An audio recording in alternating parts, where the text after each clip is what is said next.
So, with you in the Premier seat since March this year, with the entire state under your leadership, what is your current number one objective?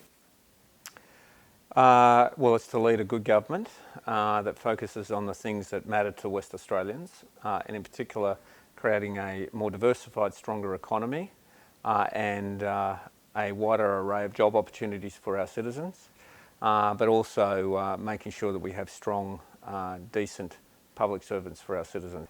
Yeah, well, a lot of people care about a lot of different things, but you've always got to keep your eye on the most important things, which is making sure our kids coming out of school or university or college have a job to go to, and that if you get sick or you want to go to school, or you have a good hospital, a good school to go to, and all the other things, safe roads, great transport, all those things are very important, and long-term planning. So when you're the Premier of the state, you have a lot of things you have to juggle, but there's certain things you always need to keep your eye on, and they're very important things. Thank you. I'd just like to know, following on that particular event, if there is any particular actions or policies in place to further realise the potential of your trip?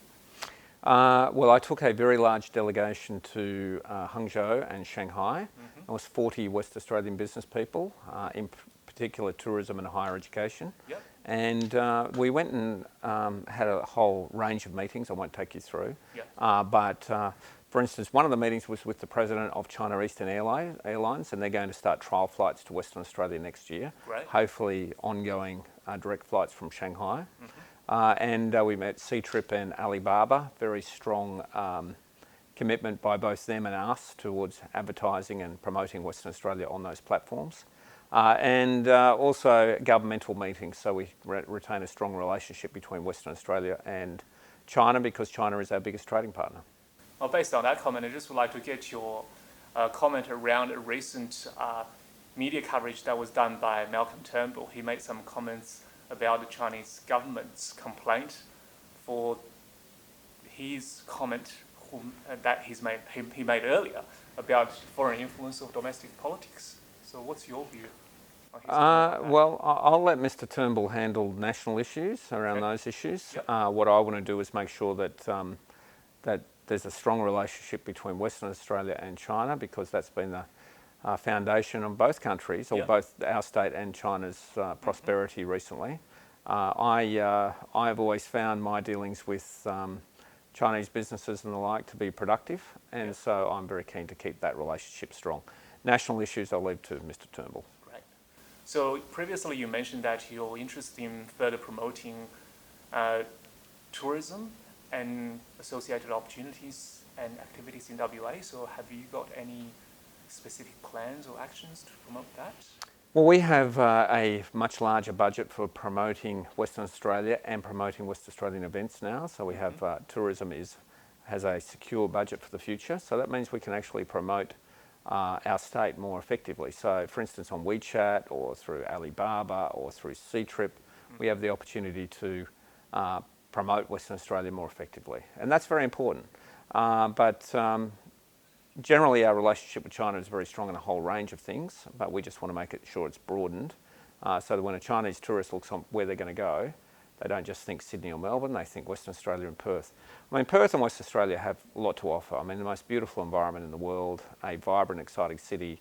We're actually a lot cheaper than Sydney now, so the cost of living here and the cost of hotels here is cheaper than Sydney or Melbourne. And we're in the same time zone as China. It actually makes a lot of sense to come here on holidays. It's a much better experience and a much more authentic Australian experience, and it's a much more affordable experience. I mean, all those things add up. When it comes to higher education, of course, we have 5 great universities, a bunch of colleges and schools that Chinese students can come and study in. Yep. And I think it's a safer environment for people in Western Australia than, say, the eastern states and certainly America. Yep. And so if you want to get a great education, a great university, you can come to Western Australia, and that's on offer. Right. And I recently read a media statement talking about that for all public and private school, the study of a foreign language, with Chinese being one of them, starting from year 3, has been made mandatory. So what's your view on that? Good. We're very keen to promote language studies at our school. It makes people's minds It broadens your mind. It gives you a skill that you might be able to use in later life, and it makes you think more laterally. And so, whilst I studied a language starting in Year 7 when I was at school, French, back 30 years ago, or more. It's, in fact, 35 years ago. It's by starting at a younger age, there's more prospect children will actually be able to pick up and keep a language. Yep. Other countries do it. I don't think Australia's been particularly effective at it up until now. We're just trying to make sure that we can be a part of a better part of the world and relate more to the world. Part of Australia's issue, or our problem, is the international language English is our first language. So there hasn't been the necessity to learn another language. So, but by starting earlier, we give ourselves a better chance. And also, there has been some negative perception around the policy that Perth has been removed from the regional migration scheme. So is there any policies or any actions that's going to essentially counteract that effect to bring more population to WA? Well, there's a couple of things we did. One, we changed the list of occupations by which were seen as priorities for the federal government, because on the list of occupations were plumbers and bricklayers and electricians and nurses.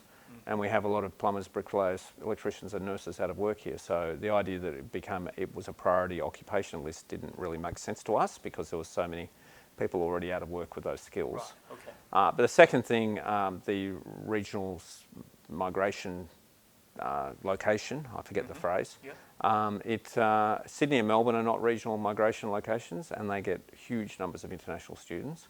So our view was that we should attract international students on the basis that it's a great place to study, get a degree, learn a language, have a safe experience in an affordable location, and promote ourselves on that basis.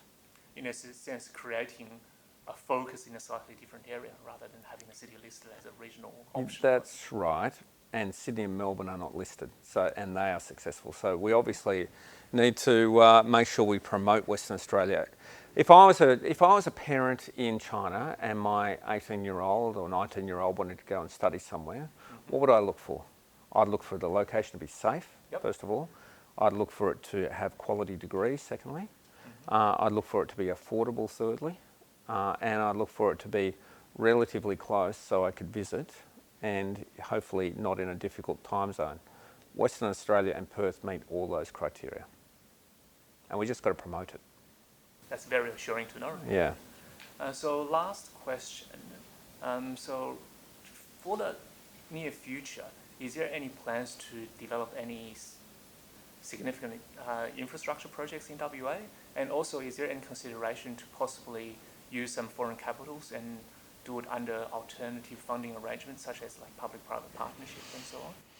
We are developing what's called Metronet, which is rail and road infrastructure combined with high density living around the train stations. So a range of rail stations will be built. So for instance in Yanchep and Ellenbrook, Morley, the airport, Thornley, Coburn, basically connecting our city through to areas that don't currently have decent transport. We have a planning task force for a new port in Kwinana that has been established. And of course, we're always hunting Commonwealth support for a range of projects, whether it's hospitals or the like around the state. And then there's a bunch of regional roads.